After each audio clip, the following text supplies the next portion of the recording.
Sa arena ng 20,000 screaming fans, para makasurvive, kailangan united kami. Nakarelay ako sa mga kasama ko.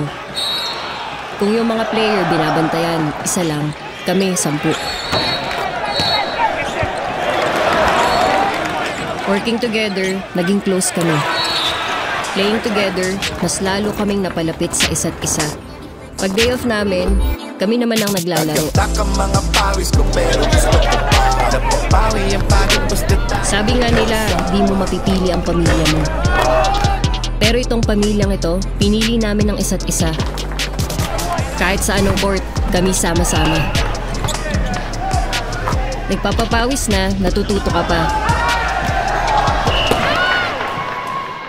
Natatalo, nasasaktan, pero bigay todo pa din.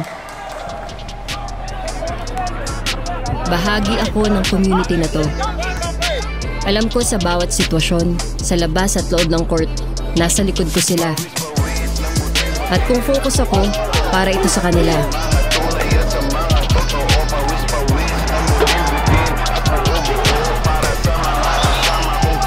Pag team effort, mas masarap ang pagkapanalo. Sulit yung bawat patak ng pawis.